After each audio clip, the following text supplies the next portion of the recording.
പിതാവിൻ്റെയും പുത്രൻ്റെയും പരിശുദ്ധാത്മാവിൻ്റെയും നാമത്തിൽ ആമേൻ.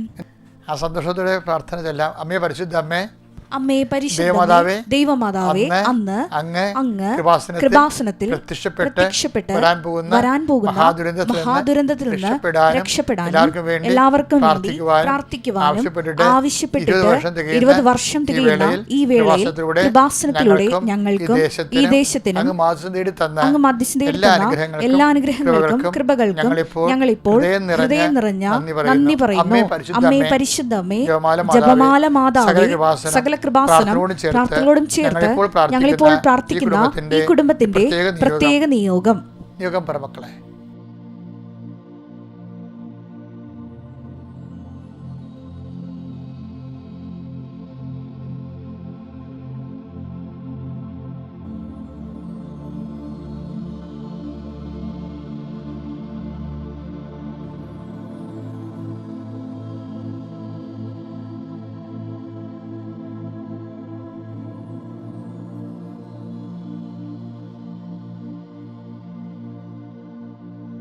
അമ്മയുടെ പ്രത്യക്ഷീകരണത്തിന്റെ ഈ ദ്വാദശക വേളയിൽ ഞങ്ങൾക്ക് സാധിച്ചു തരുവാൻ കനിയണമേ.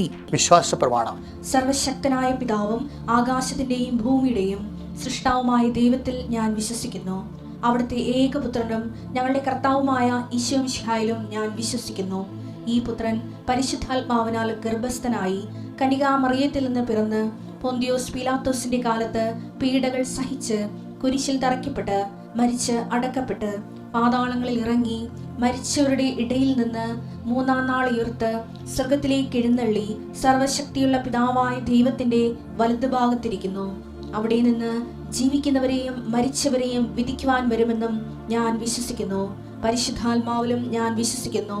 വിശുദ്ധ കത്തോലിക്കാ സഭയിലും പുണ്യവാന്മാരുടെ ഐക്യത്തിലും പാപങ്ങളുടെ മോചനത്തിലും ശരീരത്തിന്റെ ഉയർപ്പിലും നിത്യമായ ജീവിതത്തിലും ഞാൻ വിശ്വസിക്കുന്നു. ആമേൻ. സ്വർഗ്ഗസ്ഥനായ ഞങ്ങളുടെ പിതാവേ, അങ്ങയുടെ നാമം പൂജിതമാകണമേ. അങ്ങയുടെ രാജ്യം വരണമേ. അങ്ങയുടെ തിരുമനസ് സ്വർഗത്തിലെ പോലെ ഭൂമിയിലും ആകണമേ. അന്നു വേണ്ടുന്ന ആഹാരം ഇന്ന് ഞങ്ങൾക്ക് തരണമേ. ഞങ്ങളോട് തെറ്റ് ചെയ്യുന്നവരോട് ഞങ്ങൾ ക്ഷമിക്കുന്നത് പോലെ ഞങ്ങളുടെ തെറ്റുകൾ ഞങ്ങളോടും ക്ഷമിക്കണമേ. ഞങ്ങളെ പ്രലോഭനത്തിൽ ഉൾപ്പെടുത്തരുതേ, തിന്മയിൽ ഞങ്ങൾ രക്ഷിക്കണമേ. ആമേൻ. നന്മ നിറഞ്ഞ മറിയമേ, സ്വസ്തി. കർത്താവ് അങ്ങയുടെ കൂടെ സ്ത്രീകളിൽ അങ്ങ് അനുഗ്രഹിക്കപ്പെട്ടവളാകുന്നു. അങ്ങയുടെ ഉദരത്തിൻ ഫലമായി ഈശോ അനുഗ്രഹിക്കപ്പെട്ടവനാകുന്നു. പരിശുദ്ധ മറിയമേ, തമ്പുരാന്റെ അമ്മേ, പാപികളായ ഞങ്ങൾക്ക് വേണ്ടി ഇപ്പോഴും ഞങ്ങളുടെ മരണസമയത്തും തമ്പുരാനോട് അപേക്ഷിക്കണമേ. ആമേൻ. നമുക്ക് ഇന്ന് അനുദിന അനുഗ്രഹ പ്രാർത്ഥനയിലേക്ക് വരാം. ഞാൻ അനുദിന അനുഗ്രഹ പ്രാർത്ഥന ചെല്ലണം എന്തിനാണെന്നറിയാവോ? നിങ്ങളെല്ലാവരും സ്നേഹത്തോടെ മനസ്സിൽ കണ്ടുകൊണ്ടാണ് ചെല്ലണത്. നിങ്ങളാരും വേദനിച്ച് ഇന്ന് രാത്രി കിടന്നുറങ്ങാൻ ദൈവം അനുവദിക്കരുത്. നിങ്ങൾ പോകുന്ന വഴികളെല്ലാം ദൈവത്തിൻ്റെ വാഗ്ദാനം അനുസരിച്ച് ദൈവത്തിൻ്റെ സാന്നിധ്യം കൂടെ ഉണ്ടാകണം. നിങ്ങളെല്ലാം വിശ്വാസത്തിൻ്റെ സുവിശേഷത്തിൻ്റെ വലിയ സാക്ഷികളായിട്ട് ജീവിക്കണം. കർത്താവേ, അങ്ങയുടെ മക്കൾ തലകുനിക്കാൻ നീ അനുവദിക്കരുത്. ആരുടെയും മുമ്പിൽ കണ്ണീരോടെ പ്രാർത്ഥിക്കുന്ന കർത്താവേ, നിന്റെ വിശുദ്ധ പൗരോഹിത്യത്തെ നീ മഹത്വപ്പെടുത്താം. കർത്താവേ, നിന്റെ തിരുമുറുപാടുന്ന വലതുകരം ആണിപ്രധാടുന്ന അത്ഭുതകരത്താൽ കർത്താവേ അങ്ങയുടെ മക്കളുടെ ശിരസിൽ വെക്കണേ പ്രാർത്ഥിക്കുന്നു. അടിപ്പഴ പോലെ കർത്താവിന് ശക്തി ഒഴുകട്ടെ. വൈദാക്കാലം പോലെ ദൈവിക ശക്തി രോഗാതുരമായ ശരീരങ്ങളിലേക്ക് ഒഴുകട്ടെ. ഉച്ചമുതൽ ഉള്ളംകാല് വരെ കർത്താവിൻ്റെ രക്തം പടരട്ടെ. Lord Jesus Christ, pour out His Spirit. The fire fingers suck with the precious blood. I command you in the name of Jesus Christ be healed. കർത്താവ്, മാരക രോഗങ്ങൾ, തീരാവ്യാധികൾ, ചിരങ്ങ് രോഗങ്ങൾ, കർത്താവ് ചൊറി രോഗങ്ങൾ, ത്വക്ക് രോഗങ്ങൾ, കർത്താവ് എല്ലാം കർത്താവ് അങ്ങയുടെ വിശുദ്ധമായ രക്തം കർത്താവ് ത്വക്ക് രോഗികളുടെ മേൽ ഒഴുക്കണമെന്ന് പ്രാർത്ഥിക്കുന്നു. അവർ കർത്താവ് വെള്ളപ്പാണ്ടിൻ്റെ രോഗമുള്ളവർ, ചുണ്ടിൽ പാണ്ടുള്ളവർ, കർത്താവ് ശിരസിൽ മുടി കൊഴിയുന്നവർ, കർത്താവേ ആന്തരികമായ രോഗങ്ങളുള്ള ആന്തരികമായ അവയവങ്ങൾ അഴുകുന്നവരുണ്ട് ഈശോയെ. ആന്തരികമായ രോഗങ്ങൾ ക്യാൻസർ വന്നുള്ളവരുണ്ട് ഈശോയെ. കിഡ്നിയിൽ ക്യാൻസർ, കർത്താവെ ശ്വാസകോശങ്ങളിൽ കർത്താവെ മർദ്ദം കുറഞ്ഞപ്പെട്ടുള്ള കർത്താവെ തൈറോയ്ഡ് ക്യാൻസർ, തൊണ്ടയിൽ മുഴയുള്ളവർ, ചെവി കേൾക്കാൻ പാടില്ലാത്ത കുഞ്ഞുങ്ങൾ, കർത്താവ് എല്ലാവരും സംബന്ധിച്ച് പ്രാർത്ഥിക്കും. നടുവിന് വേദനയുള്ളവർ, നടുവിന് കർത്താവെ ബലക്ഷയമുള്ളവർ, വളഞ്ഞിരിക്കുന്നവർ, കൈകാലുകൾ വളഞ്ഞിരിക്കുന്നവർ, ഓട്ടിസം, കണ്ണിന് കാഴ്ച കുറവുള്ളവർ, മൂക്കിന് കർത്താവെ പല അഡിനോയിഡിൻ്റെ രോഗമുള്ളവർ എല്ലാവരെയും സ്പർശിക്കണമേ കർത്താവെ. നടക്കാൻ പാടില്ലാത്തവർ, തന്നെത്താൻ എഴുന്നേക്കാൻ പാടില്ലാത്തവർ, പരസായം കൂടെ ജീവിക്കാൻ പാടില്ലാത്തവർ എല്ലാവരെയും കർത്താവിനെ സ്പർശിക്കണ കർത്താവ്. ഈശോ നിൻ്റെ വിശുദ്ധ വലതുകരം കർത്താവെ പ്രഭാരോഗ്യ സുഖപ്പെടുത്തിയ കർത്താവിൻ്റെ കരങ്ങൾ, പത്തോസിനെ കർത്താവ് കടലിൽ നിന്ന് പിടിച്ചു കയറ്റിയ കർത്താവിൻ്റെ കരങ്ങൾ നിൻ്റെ മേൽ ഉയരുകയും നീ കർത്താവിൻ്റെ കൈകളിൽ നിൻ്റെ ജീവിതം സമർപ്പിച്ചുകൊണ്ട് കർത്താവ് നിന്നെ ഉയർത്തിയെടുക്കാൻ വേണ്ടി നീ കർത്താവിൻ്റെ തിരുസന്നിധി സമർപ്പിക്കുകയും ചെയ്യട്ടെ. എൻ്റെ കർത്താവിൻ്റെ ഉന്നതമായ നാമത്തിൽ, സഭയുടെ അധികാരത്തിൽ, കുരിശിൻ്റെ അടയാളത്തിൽ, ദൈവത്തിൻ്റെ ശക്തിയാൽ ഞാൻ മക്കൾക്ക് വേണ്ടി പ്രാർത്ഥിക്കുന്നു. 38 വർഷം ഞാൻ അർപ്പിച്ച കൃപാന്റെ യോഗ്യതയാൽ ഞാൻ മക്കൾക്ക് വേണ്ടി പ്രാർത്ഥിക്കുന്നു. കൃപാസ്ഥാനത്താറെ ജീവനോടെ പ്രത്യക്ഷപ്പെട്ട മാതാവിൻ്റെ മാധ്യസ്ഥത്തിൽ ഞാൻ മക്കൾക്ക് വേണ്ടി പ്രാർത്ഥിക്കുന്നു. രോഗികൾ, പീഡിതർ, സാമ്പത്തിക ബാധ്യതയുള്ളവർ, വീടില്ലാത്തവർ, സ്ഥലമില്ലാത്തവർ, ആരോരുമില്ലാത്തവർ എല്ലാവരും ഉണ്ടായിരുന്നു. ആരും കർത്താവ് അനാഥർ, കർത്താവ് ജോലി ചെയ്യാൻ പറ്റാത്തവർ, പട്ടിണി കിടക്കുന്നവരോട് വരെ ഉണ്ട്. അങ്ങനെയുള്ള എല്ലാവരും കർത്താവ് നീ എന്നെ സമർപ്പിച്ച് പ്രാർത്ഥിക്കുന്ന ഈശോയെ.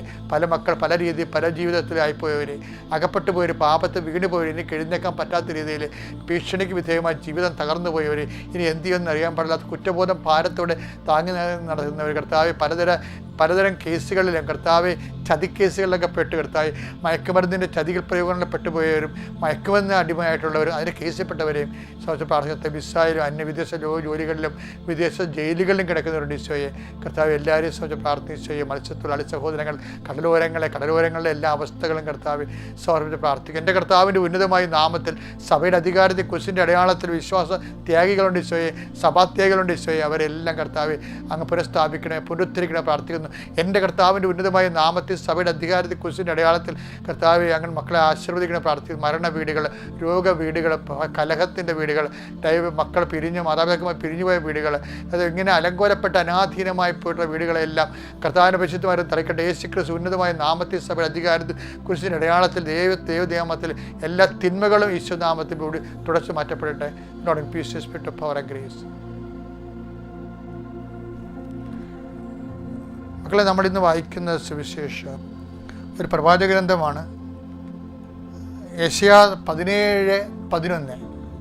നടുന്ന ദിവസം തന്നെ അവ മുളയ്ക്കുകയും ആ പ്രഭാതത്തിൽ തന്നെ അവ പൂവിടുകയും ചെയ്താലും ദുഃഖത്തിന്റെയും അപരിഹാര്യമായ വേദനയുടെയും ദിനത്തിൽ അതിന്റെ വിളവ് നശിച്ചു പോകും. അനുഭവിക്കാൻ പറ്റത്തില്ല. ആൾക്കാർക്ക് ഭയങ്കര ആക്രാന്തമാണല്ലോ. പക്ഷെ ഇതിൻ്റെ വിഷയം ഇതൊന്നും അല്ല. ഇതിൻ്റെ മുകളിൽ പറഞ്ഞ വചനങ്ങൾ വായിക്കുമ്പോൾ നമുക്ക് മനസ്സിലാകണത്, അതായത് മനുഷ്യന്മാർക്ക് ദൈവത്തെ അംഗീകരിക്കുന്നത് പോരായ്മയെ കരുതിയത് കൊണ്ട് റോമ 1:29 പറയും, ആത്മവികാരങ്ങൾക്ക് അവരെ ഏൽപ്പിച്ചു കൊടുത്തു. ചില ആൾക്കാർക്ക് ദൈവത്തെ അംഗീകരിക്കുന്നത് പോരായ്മയാണ്. വേറെ കഥയൊന്നുമില്ല. മറ്റുള്ള മുമ്പിൽ താനൊരു ബുദ്ധിജീവിയുടെ ഒരു കുപ്പായം എടുത്തിടണമെന്ന് മാത്രമേ ഉള്ളൂ. എന്താ കാര്യം വെച്ച് കഴിഞ്ഞാൽ ഞാൻ അഭ്യസ്തവിദ്യനാണ് എന്നുള്ളത്. പക്ഷേ ഇങ്ങനെ ഇത് തന്നെ ഒരു മനുഷ്യൻ്റെ ഏറ്റവും വലിയ ദുരന്തം എന്ന് പറയുന്നത്. സമൂഹം മൊത്തം ദൈവത്തെ തള്ളിപ്പറയാനുള്ള നിങ്ങളവർക്ക് തൻ്റെ ഇടമാണ്. തൻ്റെ ഇടമല്ല, അതൊരു പീഡിത്തമാണ്. എന്ന് വെച്ച് കഴിഞ്ഞാൽ തന്നെ എല്ലാം ആശ്രയിച്ചുകൊണ്ട് താനാണ് ദൈവം. ശരിക്കും ദൈവത്തെ തള്ളിപ്പറയുന്നതിൻ്റെ മുമ്പിൽ ഒരിക്കലും ദൈവത്തെ നമുക്ക് ഇവിടുത്തെ പ്രശ്നം എന്ന് വെച്ച് കഴിഞ്ഞാൽ ഒരു വായുവിനെ തള്ളി മാറ്റിക്കഴിഞ്ഞാൽ വേറൊരു വായു വന്ന് കയറത്തില്ലേ? എന്നാലും ബാലൻസ് ചെയ്യത്തുള്ളൂ. ദൈവം തള്ളി മാറ്റിക്കഴിഞ്ഞാൽ ഇപ്പോൾ ഭർത്താവ് ഇരിക്കേണ്ട ഭർത്താവ് ഇരുന്നതിനെ പട്ടി കയറി ഇരിക്കുമെന്ന് പറയത്തില്ലേ? അതുപോലെ ദൈവത്തെ മാറ്റി ദൈവം ഇരിക്കേണ്ട സ്ഥലത്ത് ദൈവം ഇരുന്നില്ലെങ്കിൽ അതുപോലെ തന്നെ ഇതുപോലെയുള്ള താൻ തന്നെ ആയിരിക്കും അവിടുന്ന് ദൈവമായിട്ടിരിക്കാൻ പോകുന്നത്. തൻ്റെ കേമത്വം, തൻ്റെ പ്രഭ, തൻ്റെ വിദ്യാഭ്യാസം, തൻ്റെ ചിന്താഗതി, താൻ ഫോളോ ചെയ്യുന്ന പ്രത്യയശാസ്ത്രം, ഇതൊക്കെ ഇങ്ങനെ കെട്ടിക്കൊഴിച്ചു. ദാറ്റ് മീൻസ് താൻ തന്നെ. അപ്പോൾ അതായത് ദൈവത്തെ നമ്മൾ അംഗീകരിക്കണമെങ്കിൽ ആദ്യം വേണ്ടത് നമുക്ക് ഒരു എളിമ വേണം ശരിക്കും. അപ്പം അങ്ങനെയുള്ള ആൾക്കാർക്ക് എന്താ പറ്റേണ്ടത്? അങ്ങനെയുള്ള ആൾക്കാർ എന്ത് നേടിയെന്ന് പറഞ്ഞാലും അതിന് ചില സമയത്ത് അനുഭവിക്കാൻ പറ്റാതെ വരും. അതുകൊണ്ട് ദൈവത്തെ തള്ളിക്കളയണതും ദൈവത്തെ മാറ്റി നിർത്തിക്കൊണ്ട് ഒരു ജോലി ചെയ്തുകൊണ്ട് വിജയിപ്പിച്ച് കാണിക്കാൻ വേണ്ടി മറ്റുള്ളവരെ കൂടി വിശ്വാസം കളയണതും അവർ പക്ഷേ ഇന്നലെ നാളെ നമ്മൾ മറുപടി പറയേണ്ടി വരും. കാര്യം എലോൺ മസ്ക് എന്ന് പറയുന്ന വ്യക്തികൾ പോലും ഈ ലോകത്തെ ഏറ്റവും ശാസ്ത്രവും സമ്പത്തും കുഴിഞ്ഞു വീണൊരു മനുഷ്യനാണ്. അവന് വലിയ വലിയ മനുഷ്യരെല്ലാവരും തന്നെ വിശ്വാസികളാണ്. അവർ പൊട്ടന്മാരായതുകൊണ്ടല്ല, അവർക്ക് അഹങ്കാരമില്ലാതെ എളിമയെടുത്ത് ഏറ്റുപറയാനുള്ള മാനസികാവസ്ഥകളുകൊണ്ടാണ്. ക്രിസ്മസിന് നല്ല കാലമാണ് വരണത്. ക്രിസ്മസ് കർത്താവ് ജനിക്കേണ്ട ഒരു കാലമാണ് നമ്മുടെ ഹൃദയത്തിൽ രൂപീകരം. അതിനുവേണ്ടി നീ ഹൃദയത്തെ ഒരുക്കുക. എപ്പോഴെങ്കിലും ദൈവത്തെ തള്ളി പറഞ്ഞിട്ടുണ്ടെങ്കിൽ മറ്റുള്ളവരുടെ മുമ്പിൽ ക്യാമത്തടിക്കാൻ വേണ്ടി തൻ്റെ വങ്കത്വം താൻ പറഞ്ഞുകൊണ്ട് ആളാകാൻ വേണ്ടി ശ്രമിച്ചിട്ടുണ്ടെങ്കിൽ ആൾ ദൈവമായിട്ട് നീ തന്നെ നീ മാറുന്നു എന്നുള്ള സൂചന. നീ അത് ആ ദുരന്തം നീ തിരിച്ചറിയണം. ദൈവത്തിലേക്ക് തിരിച്ചു വരണം. എപ്പോഴെങ്കിലും ദൈവത്തെ മഹത്വപ്പെടുത്തുന്ന ഒരു അവസരം കിട്ടിയാൽ കർത്താവ് അത് ഞാനല്ല, എൻ്റെ കഴിവല്ല, കർത്താവിൻ്റെ കൃപയാണെന്ന് ഏറ്റു പറഞ്ഞ എൻ്റെ മക്കളെ ദൈവം നിങ്ങളുടെ കൂടെ ഉണ്ടാകും. എന്താ കാര്യം? മറ്റുള്ളവരെ വിശ്വാസം നയിക്കണം. വിശ്വാസം വർദ്ധിക്കുന്നതനുസരിച്ച് നമുക്ക് വിശുദ്ധി കൂടും, മനുഷ്യരോട് കൃപയുണ്ടാകും, കാരുണ്യം ഉണ്ടാകും. അതില്ലെങ്കിലും ഉണ്ടാകുമെന്ന് പറഞ്ഞു കഴിഞ്ഞാൽ അതിന് ശാശ്വതമായ ഗ്യാരണ്ടി എന്താ? നമ്മൾ തന്നെയല്ലേ. അപ്പം നമ്മൾ തന്നെ ഗ്യാരണ്ടി എന്നാണ്. പക്ഷെ അതിനേക്കാളും നല്ലത് ദൈവത്തെ ഗ്യാരണ്ടി ചെയ്യണതാണ്. കാര്യം ഒരു കാരണവും ഇല്ലാതെ ഒരു കാര്യം ഒരിക്കലും ഉണ്ടാകത്തില്ല. അപ്പം ആ കാരണം പ്രകൃതിയല്ല, ബുദ്ധിയും ബോധവുമുള്ള ഒരു വ്യക്തിയാണ്. അതിനാണ് നമ്മളെല്ലാവരും ദൈവം എന്ന് പറയണത്. അതുകൊണ്ട് എൻ്റെ മക്കളെ, ദൈവവിശ്വാസം തന്നെ ഒരു വലിയ കാര്യം. ഞാൻ മാതാവിനെ നേരിട്ട് കണ്ടൊരു മനുഷ്യനാണ്. കാരണം അതിനുവേണ്ടി മരിക്കാൻ വരും, ആ സാക്ഷ്യത്തിന് വേണ്ടി മരിക്കേണ്ടി വന്നപ്പോൾ ഞാൻ തയ്യാറാണ്. എന്താ കാര്യം? സത്യമായത് കൊണ്ടാണ്. അതുകൊണ്ട് ഞാൻ ഇങ്ങനെ പറയാൻ കാരണം, തെറ്റുകളെ കാണുമ്പോൾ, ദൈവത്തെ നിഷേധികളെ കാണുമ്പോൾ നമുക്ക് വിഷമം തോന്നും. എന്താണ് അവർക്ക് പറ്റിയത്? എങ്ങനെയാണ് അവർക്ക് നഷ്ടപ്പെട്ടത്? നിസ്സാര കാര്യത്തിൻ്റെ പേരിലാണ്. ഒരു മനുഷ്യൻ പറയുന്നത് ഞാൻ വയറുവേദന വന്ന് ഞാൻ പ്രാർത്ഥിച്ചു, അപ്പോൾ ദൈവം എൻ്റെ വയറുവേദന മാറ്റില്ല, ഉടനെ സ്വയം പ്രഖ്യാപിത നിരീശ്വരവാദിയായി. വല്ല കഥയുണ്ട്. വിഡ്ഢിത്തരം ഇങ്ങനെ കുറേ ആൾക്കാർ കെട്ടിയെഴുന്ന് വിളിക്കും. അവരുടെ വയറ്റിപ്പഴുപ്പിന് വേണ്ടി മറ്റ് മതക്കാരെയും കൂടി ചേർത്തുകൊണ്ട് തൻ്റെ ബിസിനസ്സൊക്കെ നന്നായിട്ട് പോകാൻ വേണ്ടിയുള്ള ചെറിയ സൂത്രപ്പണികളും ചെറിയ പരിപാടിയും ഗിമിക്കുകളുമാണ്. ഇതൊക്കെ ബുദ്ധിയും ബോധമുള്ളവന് എല്ലാവർക്കും അറിയാൻ പറ്റും. അതുകൊണ്ട് അവരും പറഞ്ഞാൽ കേട്ടിട്ട് നീ ദൈവത്തള്ളി പറയരുത്. ദൈവത്തിൽ അടിയുറച്ച് വിശ്വസിക്കാനും സുവിശേഷം ജീവിക്കാനും ദൈവം നിന്നെ സഹായിക്കട്ടെ. പിതാവിൻ്റെയും പുത്രൻ്റെയും പരിശുദ്ധാത്മ നാമത്തിൽ.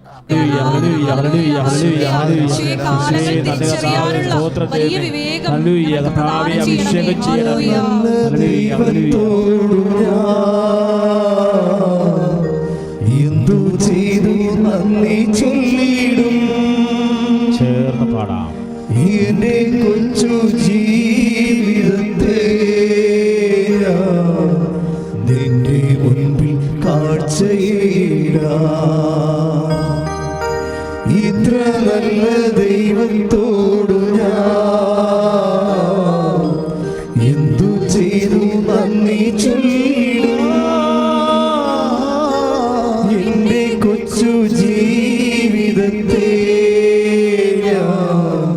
നിന്റെ മുൻപിൽ കാഴ്ചയിടാം. നീ പഠിപ്പിക്കൽ കഴിഞ്ഞിട്ട് പൗലോസ് അപ്പോസ്തലൻ പിന്നെ സംസാരിക്കുന്നത് പരിശീലനത്തെക്കുറിച്ചാണ്. പഠിപ്പിക്കലുണ്ട്, അത് തിയറി ആയിരിക്കും. പരിശീലനമുണ്ട്, അത് പ്രാക്ടിക്കലായിരിക്കും. അല്ലേ? കോളേജിലൊക്കെ സെക്കൻഡ് ഗ്രൂപ്പ് എടുക്കുന്നവർക്ക് ക്ലാസ്സിൽ തിയറി പഠിപ്പിക്കും, ലാബിൽ അതിൻ്റെ പ്രാക്ടിക്കൽ പഠിപ്പിക്കും. ഈ രണ്ട് കാര്യം നമുക്ക് ദൈവത്തിൽ നിന്ന് പ്രതീക്ഷിക്കാമെന്നാണ് പറയണത്. രണ്ട് കാര്യങ്ങൾ, അതായത് 4:12 ഫിലിപ്പിയ ലേഖനം 4:12. താഴ്ന്ന നിലയിൽ ജീവിക്കാൻ എനിക്കറിയാം, സമൃദ്ധി ജീവിക്കുവാനും ഏത് സാഹചര്യത്തിലും സംതൃപ്തിയോടെ കഴിയുവാനും. അപ്പോൾ സാഹചര്യത്തിലും സംതൃപ്തിയോടെ കഴിയുവാനും എനിക്ക് പരിശീലനം ലഭിച്ചിട്ടുണ്ട്. Praise the Lord. അപ്പോൾ പഠനവും ഉണ്ട്, പിന്നെന്താണ്? പരിശീലനവും ഉണ്ട്. അതായത് തിയറിയുമുണ്ട്, പ്രാക്ടിക്കലും ഉണ്ട്. ഇത് നമുക്ക് ദൈവത്തിൽ നിന്ന് പ്രതീക്ഷിക്കാം. ദൈവം ഈ തിയറിയും പ്രാക്ടിക്കലും നമ്മളെ പരീക്ഷിക്കേണ്ടത് എങ്ങനെയാണ്? സാഹചര്യം മാറ്റിയാണ്, കാലങ്ങൾ മാറ്റിയാണ്. ഇപ്പം കാലം മാറിയില്ലേ? ഇങ്ങനെ ക്രൊണോളജിക്കൽ ഇയർ ഇങ്ങനെ മാറുന്നത് തന്നെയല്ല, അനുഭവകാലങ്ങളും മാറും. ഇപ്പം ആരോഗ്യത്തിന് ഒരു കാലമുണ്ട്, പിന്നെ എന്താണ്? രോഗത്തിന് ഒരു കാലം, പടുത്തുയർത്താൻ ഒരു കാലം, പണിതത് ഇടിച്ച് നിരത്താൻ ഒരു കാലം. എന്തുകൊണ്ടാണ് ഇപ്പോൾ സഭാപ്രസംഗി നമ്മൾ 3-ാം അധ്യായം വായിക്കുമ്പോൾ പണിയാൻ ഒരു കാലം, പണിതത് ഇടിച്ച് നിരത്താൻ ഒരു കാലം. പണിതത് എന്തിനാണ് ഇടിച്ച് നിരത്തണത്? ബോറടിച്ചിട്ടായിരിക്കും. കാര്യം ഓരോ മനുഷ്യരും ഓരോ കാര്യങ്ങൾ ചെയ്തു. കുറച്ച് കഴിയുമ്പോൾ പറയാം എന്നാലും ഈ സിറ്റ് ഔട്ട് അടിച്ച് പൊളിച്ചേക്കാം. ഞാനൊരു മുൻ മന്ത്രിയുടെ വീട്ടിൽ ചെന്നപ്പോൾ അദ്ദേഹത്തുണ്ട്, പക്ഷേ ഞാൻ എപ്പോഴും അദ്ദേഹത്തെ ഇടയ്ക്കൊക്കെ അദ്ദേഹത്തിൻ്റെ വീട്ടിൽ ചില അത്യാവശ്യ കാര്യത്തിന് വേണ്ടി പോകും, സാംസ്കാരികമായ ചില വിഷയങ്ങൾക്ക് വേണ്ടി പോകും. അപ്പോൾ അദ്ദേഹത്തിൻ്റെ വീട്ടിൽ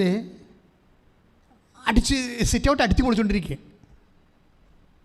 എന്താ കാര്യം? ഞാൻ ചോദിച്ചു, സാർ ഇതെന്ത് സിറ്റ് ഔട്ട് അടിച്ച് പൊളിക്കണം? അതല്ലേ, ഈ വീട്ടിൽ നിന്ന് തെക്കോട്ടാണ് സിറ്റ് ഔട്ട് കിടക്കുന്നത്, അത് കാരണം ഞാൻ ഗതി പിടിക്കണില്ല, പുള്ളിക്ക് സീറ്റ് കിട്ടിയില്ല, അതാണ് പ്രശ്നം. ഇപ്പോൾ ഗതി, അതായത് തെക്കോട്ട് ഇറങ്ങണ കാരണം, വീട്ടിൽ നിന്ന് തെക്കോട്ട് ഇറങ്ങണ കാരണം അദ്ദേഹത്തിൻ്റെ രാഷ്ട്രീയ ജീവിതം കുറച്ച് ശോഷിച്ച് വരുന്നു. അത് കാരണം ഇപ്പോൾ എന്താ ചെയ്തിരിക്കണത്, അദ്ദേഹം തെക്ക് വശം അടച്ചിട്ട് കിഴക്ക് വശം പൊളിച്ച് കിഴക്കോട്ട് ഇറങ്ങാൻ വേണ്ടിയാണ്. അതിൻ്റെ വിറ്റെന്താണെന്ന് വെച്ച് കഴിഞ്ഞാൽ, കിഴക്കോട്ട് ഇറങ്ങിയാലും ഈ മനുഷ്യൻ എങ്ങോട്ട് പോകും? പുറത്തേക്ക് പോകാൻ ഗേറ്റ് തെക്ക് വശത്താണ്. നേരെ കിഴക്കോട്ട് ഇറങ്ങിക്കഴിഞ്ഞാൽ കണ്ടവൻ്റെ വീടാണ്, മറ്റുള്ള ആൾക്കാരുടെ വീടാണ്. അപ്പോഴും കറങ്ങി തിരിഞ്ഞ് തെക്കോട്ട് തന്നെ പോകണം. എങ്കിലും മനസ്സിൻ്റെ ഒരു സമാധാനത്തിന് വേണ്ടി ആ തെക്കേ വശം സിറ്റ് ഔട്ടും കൈവരിയൊക്കെ രണ്ടാമത് പുനർനിർമ്മിച്ചിട്ട് കിഴക്കോട്ട് തുറന്നിട്ടിരിക്കുക. അപ്പോൾ ഇടിച്ച് പൊളിക്കാൻ ഒരു കാലം, പണിയാനൊരു കാലം, പണിതത് പൊളിക്കാനൊരു കാലം.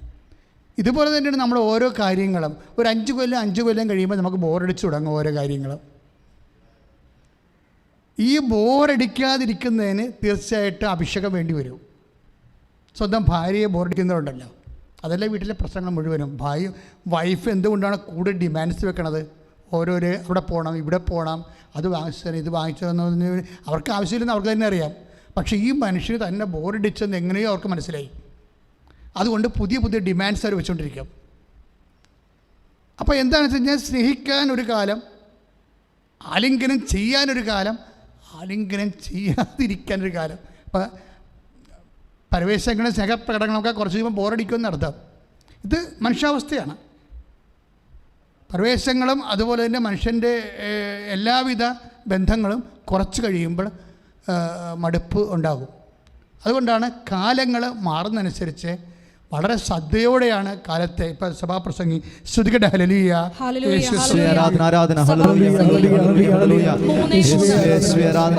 ഒരു കാലം സൗഖ്യമാക്കാൻ ഒരു കാലം, തകർക്കാൻ ഒരു കാലം, പണിതുയർത്താൻ ഒരു കാലം, കരയാൻ ഒരു കാലം, ചിരിക്കാൻ ഒരു കാലം, വിലപിക്കാൻ ഒരു കാലം, നൃത്തം ചെയ്യാൻ ഒരു കാലം, കല്ല് പെറുക്കിക്കളയാൻ ഒരു കാലം, കല്ല് പെറുക്കിക്കൂട്ടാൻ ഒരു കാലം, ആലിംഗനം ചെയ്യാൻ ഒരു കാലം, ആലിംഗനം ചെയ്യാതിരിക്കുവാൻ ഒരു കാലം. This is life. സഭാപ്രസംഗം എനിക്ക് എപ്പോഴും തോന്നിയിട്ടുള്ളൂ, ഞാൻ ഈ ദിവസങ്ങളിലൊക്കെ 20 ദിവസത്തോളം നിരന്തര വചനവായനയായിരുന്നു. അതുപോലെ ജപമാല ചൊല്ലലും. എൻ്റെ ജീവിതത്തിൽ ഇതുപോലെ വചനം വായിച്ചിട്ടുള്ള ജപമാല ചൊല്ലിയുടെ ദിവസങ്ങളുണ്ടായിട്ടില്ല. രാവിലെ മുതൽ വൈകുന്നേരം 10 സമയം എനിക്ക് കിട്ടിയിരുന്നു. എപ്പോഴും ഞാൻ ചിന്തിച്ചുള്ള കാര്യം, എന്തെങ്കിലും നിനക്ക് പ്രയാസം വരുമ്പോൾ കർത്താവിൻ്റെ വചനം കഴിഞ്ഞാൽ പിന്നെ വായിക്കേണ്ട പുസ്തകം ഏതാണ്? സങ്കീർത്തനമല്ല, സഭാപ്രസംഗമാണ്.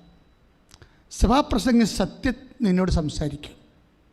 എല്ലാം വ്യത്യസ്തങ്ങളായ അനുഭവങ്ങൾ നമ്മൾ സ്വാഗതം ചെയ്യേണ്ടി വരും. ജീവിതത്തിലെ വ്യത്യസ്തങ്ങളായ അനുഭവങ്ങളെ എന്നും കുന്നും ഒരുപോലെ ആയിരിക്കുമെന്ന് നമ്മൾ കരുതരുത്. അതാണ് ഇപ്പോൾ സഭാപ്രസംഗം 3:3 തൊട്ട് 3:7 വരെ നമ്മൾ വായിച്ചത്. ആലിംഗനം ചെയ്യാനൊരു കാലം. ഏറ്റവും നല്ലൊരു കാര്യമാണല്ലേ? സ്നേഹിതരും സഹോദരങ്ങളും ജീവിത പങ്കാളികളും ഒക്കെ ആലിംഗനം ചെയ്യും. പക്ഷേ ഇതൊന്നും കുറച്ച് കാലം കഴിയുമ്പോൾ ഇതിൻ്റെ ആ പഴയ ചൂടും ചൈതന്യമൊക്കെ ഉണ്ടാകത്തില്ല. We must understand it. സാഹചര്യം മാറും. സാഹചര്യം മാറിയത് കൊണ്ട് കഴുത്തേക്കറിയിട്ടൊരു കഥയില്ല. കുടുംബ സാഹചര്യം മാറുന്നതുകൊണ്ട് നമ്മളോട് സ്നേഹം ഇല്ലാഞ്ഞിട്ടാണെന്ന് വൈഫ് പറഞ്ഞിട്ടോ ഹസ്ബൻഡ് പറഞ്ഞിട്ടോ ഒന്നും കാര്യമില്ല. ആലിംഗനം ചെയ്യാനൊരു കാലം, ചെയ്യാതിരിക്കാനൊരു കാലം, കരയാൻ ഒരു കാലം, ചിരിക്കാൻ ഒരു കാലം. ഇതൊക്കെ ഇങ്ങനെ വ്യത്യസ്തമായ സാഹചര്യങ്ങൾ മാറും. അതുകൊണ്ടാണ് പൗലോസ് പറയണത്, എന്താ പറയണത്? സാഹചര്യങ്ങൾ മാറും. നമുക്കൊരു പാഠപുസ്തകമേ ഉള്ളൂ. എന്താണ്? Crisis of text book. കർത്താവാണ് നമ്മുടെ ടെക്സ്റ്റ് ബുക്ക്. ഏത് സാഹചര്യങ്ങൾ മാറിയാലും സംതൃപ്തിയോടെ ജീവിക്കാൻ എനിക്ക് നല്ല പരിശീലനം ലഭിച്ചിട്ടുണ്ട്. നല്ല പരിശീലനമാണ്, അല്ലാതെ ചുമ്മാ ഇങ്ങനെ ക്രാഷ് കോഴ്സല്ല കിട്ടിയിരിക്കണത്. ഇപ്പോൾ ഓരോരോ പരിശീലനങ്ങൾക്ക് ഇപ്പോൾ 3 മാസത്തെ കോഴ്സാണല്ലോ. ഇപ്പോൾ ഫിലിസ്റ്റാർസൊക്കെ ഗുസ്തി പഠിക്കണമെങ്കിൽ 1 മാസം കൊണ്ട് ഗുസ്തി പഠിക്കാൻ പറ്റുമെന്ന് എല്ലാവർക്കും അറിയാം. അപ്പോൾ അവർക്ക് ആവശ്യമുള്ള സാധനങ്ങൾ മാത്രം പഠിച്ചെടുക്കുകയാണ് അവിടെ ചെയ്യണത്. അപ്പോൾ എന്ത് വെച്ച് കഴിഞ്ഞാൽ ഇതുപോലെ അല്ല, എനിക്ക് നല്ല പരിശീലനം ലഭിച്ചിട്ടുണ്ടെന്നാണ് പറയണത്. അതിൻ്റെ അർത്ഥം എന്താണ്? പല പല സമയത്ത് ജീവിത സാഹചര്യങ്ങൾ മാറി മാറി വന്നിട്ടുണ്ട്. പല പല ഇതിന് നിനക്ക് you must open to the lord. ഈ വിഷയത്തിൽ ഞാൻ ദൈവസ്നേഹത്തെക്കുറിച്ചാണ് നിങ്ങളോട് ആദ്യം പറഞ്ഞത്. ദൈവസ്നേഹം ടെസ്റ്റിന് വിധേയമാണെന്ന് പറഞ്ഞു. എന്താ ടെസ്റ്റിന് വിധേയമാണെന്ന് പറയാൻ കാരണം, ദൈവം ഇങ്ങനെ അളന്നാണ് ഓരോരോ കാലവും മാറ്റി മാറ്റി വെക്കുന്നത്. ആദ്യം മുതൽ ദൈവം ഇങ്ങനെ അളന്ന് നമ്മൾ ദൈവസ്നേഹത്തെ വളരുന്നതനുസരിച്ച് കൊണ്ട് സാഹചര്യം ഒന്ന് വ്യത്യസ്തമാക്കി തരും. എന്ത് ഞാനിപ്പോൾ ഇങ്ങനെ സംസാരിക്കാൻ കാരണം എന്ന് വെച്ച് കഴിഞ്ഞാൽ, ഇപ്പം നമ്മൾ നത്താഴ കാലമാണിത് അല്ലേ, ക്രിസ്മസ് സീസൺ.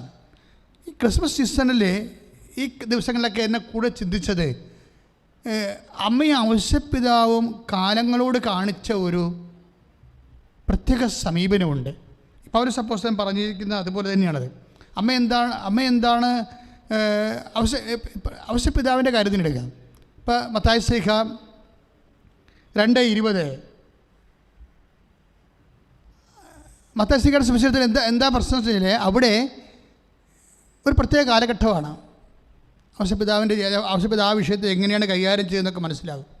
എന്താണ് അത്? അർക്കലാവോസ് പഴയ ഹെറോദ് ദ ഗ്രേറ്റ്, നമ്മൾ ജോസഫീസ് ഫ്ലാവിയസിൻ്റെ ചരിത്രഗ്രന്ഥങ്ങളിൽ എഴുതിയിരിക്കുന്ന ഹെറോദ് ദ ഗ്രേറ്റ്, അയാളാണ് യേശുവിൻ്റെ 2 വയസ്സിന് താഴെയുള്ള എല്ലാ കുഞ്ഞുങ്ങളെയും കൊല്ലാൻ വേണ്ടി കൽപ്പന പുറപ്പെടുവിക്കുന്നത്.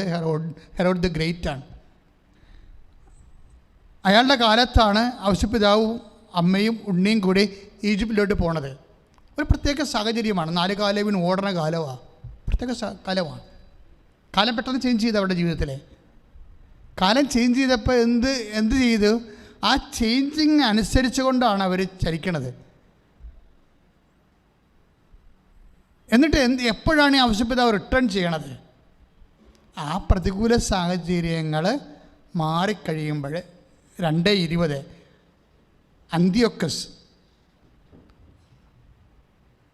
ഹെറോദ് അന്ത്യോക്കസ്, അതായത് ഹെറോദിൻ്റെ ഗ്രേറ്റ് മകൻ, അദ്ദേഹം രാജ്യഭരണം ഏറ്റെടുക്കുമ്പോഴാണ് ഔസേപ്പിതാവ് തിരിച്ചു വരണത്. അതുവരെ തൽക്കാലം ഒന്ന് ഓടി വെച്ചും പെട്ടെന്ന് അതുപോലെ തിരിച്ചു വരാനുള്ള വ്യഗ്രത ഔസേപ്പിതാവ് കാണിക്കണില്ല, ദൈവവും കാണിക്കണില്ല. എന്താ കാര്യം? ദൈവത്തിന് വേണമെങ്കിൽ ഹെറോദല്ല ഇവിടെ പിശാച് ഭരിച്ചാലും ശരി ഒരു കുഴപ്പമില്ല. ഔസേപ്പിതാവിനെയും ഉണ്ണിയെയും മാതാവിനെയും ഇവിടെ താമസിപ്പിക്കുന്നതിന് ദൈവത്തിന് ഒരു തടസ്സമില്ല. അത് നമ്മൾ ഒത്തിരി ചിന്തിക്കേണ്ട വിഷയമാണ്. ദൈവം സർവശക്തനാണ്. ഹെറോദ് ദ ഗ്രേറ്റ് ഇവിടെ ജീവിക്കുമ്പോൾ ഔസേപ്പിതാവ് മാതാവ് ഉണ്ണിനെ വേണമെങ്കിൽ ദൈവത്തിന് ബലം പ്രയോഗിച്ച് ഇവിടെ സുരക്ഷിതമായിട്ട് താമസിപ്പിക്കാം. പക്ഷേ മാനുഷികാവസ്ഥയ്ക്ക് അനപേക്ഷണീയമായിട്ട് ഔസേപ്പിതാവിനെ മാത്രം രക്ഷിച്ചാൽ പോരല്ലോ ദൈവത്തിന് ലോകത്തിൻ്റെ എല്ലാ മനുഷ്യരേക്കും മാതൃകയാക്കാൻ വേണ്ടിയാണ് ഔസേപ്പിതാവും മാതാവിനെയും തൽക്കാലത്തേക്ക് സംഘർഷകമായ സാഹചര്യത്തിന് മാറ്റണത്. ഒരു സാഹചര്യം സംഘർഷ നിർഭരമായാൽ ഔസേപ്പിതാവിനെ മാതാവിനെ വേണമെങ്കിൽ ഉണ്ണീശയെ വേണമെങ്കിൽ ദൈവത്തിന് സംരക്ഷിക്കാം. പക്ഷെ അതൊരു മാതൃകയല്ലല്ലോ. സ്വന്തം കുഞ്ഞിനെ സംരക്ഷിച്ചു, മറ്റുള്ളവർ ആരെയും സംരക്ഷിച്ചില്ല എന്ന് പറയുന്നത് ദൈവത്തിന് മാതൃകയല്ല. അതുകൊണ്ട് നമ്മളുടെ സാഹചര്യം പ്രതികൂലമുള്ള ആൾക്കാരോട് ഐക്യദാർഢ്യം പ്രഖ്യാപിച്ചുകൊണ്ട് പ്രതികൂലമായ സാഹചര്യം ഔസേപ്പിതാവിനും കൊടുത്ത് മാതാവിനും കൊടുത്ത് ഉണ്ണീശനും കൊടുത്തു. ദൈവത്തിൻ്റെ ഒരു നീതിയാണ് അവിടെ വരണത്. എന്നിട്ട് ഇവരെന്താ എപ്പോഴാണ് തിരിച്ചു വരണത്? എടുത്തോ പിടിച്ചതെന്ന് പറഞ്ഞ്, ഞാൻ മുമ്പ് പറഞ്ഞ പോലെ ചടപെടാതെന്ന് പറഞ്ഞ് തിരിച്ചു വരണില്ല, വ്യഗ്രതയില്ല. കർത്താവ് മുമ്പ് പറഞ്ഞതുപോലെ ശാന്തശീലനായി വിനീത ഹൃദയനായി ആ സാഹചര്യത്തിൻ്റെ പ്രാന്തികൂല്യങ്ങൾ മാറിയതിന് ശേഷമാണ്. 2:20 മത്തായി സുവിശേഷം 2:19-20. ഹെരോദോസിൻ്റെ മരണത്തിന് ശേഷം ഈജിപ്തിൽ വെച്ച് കർത്താവിൻ്റെ ദൂതൻ ജോസഫിന് സ്വപ്നത്തിൽ പ്രത്യക്ഷപ്പെട്ട് പറഞ്ഞു, എഴുന്നേറ്റ് ശിശുവിനെയും അമ്മയെയും കൂട്ടി ഇസ്രായേൽ ദേശത്തേക്ക് മടങ്ങുക. ശിശുവിനെ വധിക്കാൻ ശ്രമിച്ചവർ മരിച്ചു കഴിഞ്ഞു. അവൻ എഴുന്നേറ്റ് ശിശുവിനെയും അമ്മയെയും കൂട്ടി ഇസ്രായേൽ ദേശത്തേക്ക് പുറപ്പെട്ടു. അപ്പോൾ ഒരു പ്രതികൂലമായ സാഹചര്യങ്ങൾ നിലനിന്നത് ആ സാഹചര്യം മാറിക്കഴിഞ്ഞാണ് ഔസേപ്പിതാവ് ഉണ്ണീശോയും തിരുക്കുടുംബം തിരിച്ചു വരണത്. ഇത് നമുക്ക് വിവേകത്തിൻ്റെ ഭാഗമാണിത്. വിവേകത്തിൻ്റെ ഭാഗമാണ്. കാര്യം നമ്മൾ പ്രാർത്ഥിക്കുന്നവരാണ്, നമ്മൾ ഉപവസിക്കുന്നവരാണ്, വിശുദ്ധ ജീവിതം നയിക്കേണ്ടതാണ്. ദൈവം എന്നെ സംരക്ഷിക്കണം, ദൈവം എന്നെ സംരക്ഷിച്ചില്ല പിന്നെ ആരെ സംരക്ഷിക്കാനാണ് എന്നൊക്കെ പറയുന്നത് അഹങ്കാരമാണ്. ശരിക്കും സാഹചര്യം പ്രതികൂലമാകുമ്പോൾ ആ സാഹചര്യത്തിൽ നിന്ന് നമ്മൾ മുട്ടാളത്തരം കാണിക്കാതെ, മൽപ്പിടുത്തം കാണിക്കാതെ തൽക്കാലം മാറുകയാണ് നല്ലത്. യാക്കോബ് രണ്ടും കൽപ്പിച്ച് വരണതാണ് യാക്കോബിനെയാണ് നമ്മൾ ബൈബിളിൽ കാണുന്നത്. രണ്ടും കൽപ്പിച്ച് വരും. തല്ലെങ്കിൽ തല്ല്, കൊല്ലെങ്കിൽ കൊല്ലെന്നും പറഞ്ഞ് വരുന്ന യേശാവിനെ കണ്ടുമുട്ടി എപ്പോഴാലും പണി നടക്കുമെന്നോ യാക്കോബിനറിയാം. അതുകൊണ്ട് എന്തെല്ലാം സംഭവങ്ങളാണ്. അടിക്കെങ്കിൽ അടി, അല്ലെങ്കിൽ സമാധാനമെങ്കിൽ സമാധാനം, രണ്ടിനും തയ്യാറായിട്ടാണ് യാക്കോബ് വരുന്നത്. കാര്യം അവൻ ജീവിച്ചു വന്ന സാഹചര്യം അതാണ്. അടി കൊടുക്കേണ്ട പാട്ടി പാഴ്സലായിട്ട് അടി കൊടുക്കുകയും ചെയ്യും യാക്കോബ്.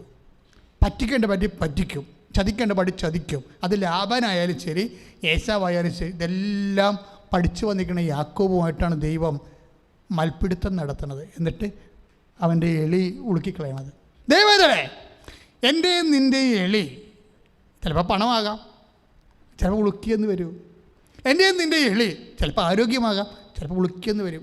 എൻ്റെയും നിൻ്റെ സ്വാധീനം അതും ചിലപ്പോൾ നഷ്ടപ്പെട്ടെന്ന് വരും. ഇങ്ങനെ നമ്മളെ സപ്പോർട്ട് ചെയ്ത് സന്ധിച്ചും പിന്തുണച്ച് നിൽക്കുന്ന സാഹചര്യങ്ങളും വ്യക്തികളും വസ്തുക്കളും വസ്തുതകളുമൊക്കെ ചില സമയത്ത് ഫ്രിഡ്ജായി പോകും. അപ്പോൾ എന്താ സംഭവിക്കണത്? ദൈവത്തിലെ ആശ്രയിക്കാനാണ്.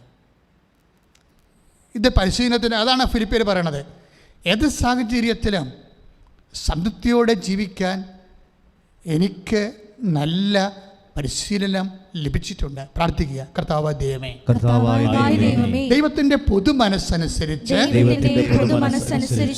ജീവിതത്തിലെ വ്യത്യസ്തവും വിരുദ്ധവുമായ സാഹചര്യങ്ങൾ വരുമ്പോൾ പരിശുദ്ധ അമ്മയെപ്പോലെ, ഔസേപ്പിതാവിനെ പോലെ ഹൃദയത്തിൽ സംഗ്രഹിച്ച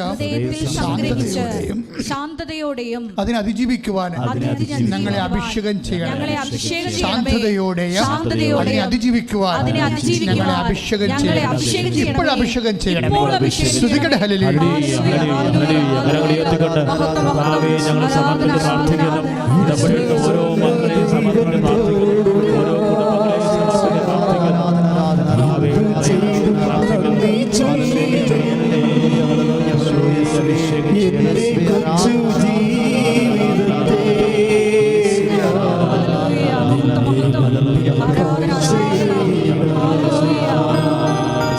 ഇത്ര നല്ല ദൈവത്തോട് എന്തു ചെയ്തും നന്ദി ചൊല്ലിടും. എന്റെ കൊച്ചു ജീവിതത്തെ നിന്നെ കാഴ്ചയിടാം. ഈ വിവേകവും വിവേചനവും ക്രിസ്മസിലെ സീസണിൻ്റെ എല്ലാ വ്യക്തികളും, ഔസേപ്പിതാവിനെ കുറിച്ച് നമ്മൾ കണ്ടു, മാതാവ്, ഇനി അമ്മയും എന്താണ്, അമ്മയൊക്കെ കുറിച്ച ഫീഡിങ്സ് എന്തായിരുന്നു? ലൂക്കാസ് വിശേഷം 1:32 33 വചനങ്ങളുണ്ട്. എന്താണ് അമ്മയെക്കുറിച്ച്? അമ്മയ്ക്ക് നൽകിയിരുന്ന മംഗളവാർത്ത സമയത്ത് നൽകിയിരുന്ന ഒരാശയം എന്താണ്? അവൻ വലിയവനായിരിക്കുമെന്നാണ്. ചെറിയവനെക്കുറിച്ച് ചിന്തിക്കേണ്ട കാര്യം പോലും അമ്മയ്ക്കില്ല. അവൻ വലിയവനായിരിക്കും. പിന്നെ എന്താണ്? അത്യുന്നതന്റെ പുത്രൻ എന്ന് വിളിക്കപ്പെടും. അത്യുന്നതന്റെ പുത്രൻ എന്ന് വിളിക്കപ്പെടും. അവന്റെ പിതാവായ ദാവീദിന്റെ സിംഹാസനം ദൈവമായ കർത്താവ് അവന് കൊടുക്കും. യാക്കോബിന്റെ ഭവനത്തിന്മേൽ അവൻ എന്നേക്കും ഭരണം നടത്തും. യാക്കോബിന്റെ ഭവനത്തിന്മേൽ അവൻ എന്നേക്കും ഭരണം നടത്തും. അവന്റെ രാജ്യത്തിന് അവസാനം ഉണ്ടാവുകയില്ല. അപ്പം എത്രയോ വാഗ്ദാനങ്ങൾ കൊടുത്തിരിക്കുന്നത്. ഒന്നെന്താണ്? യാക്കോബിൻ്റെ ഗോത്രത്തിൽ അവൻ എന്നേക്കും ഭരണം നടത്തും.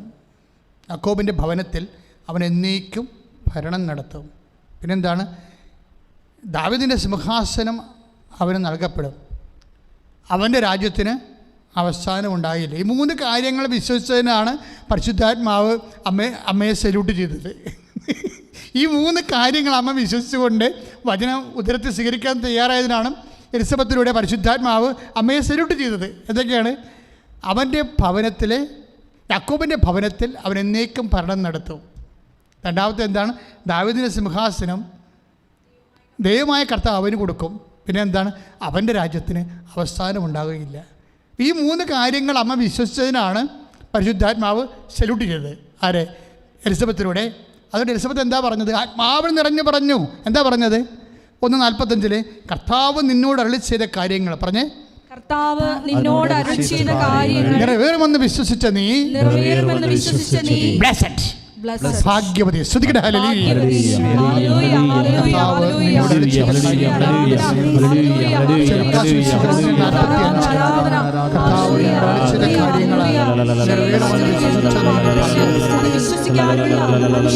കർത്താവ് നിന്നോട് അരുളി ചെയ്ത കാര്യങ്ങൾ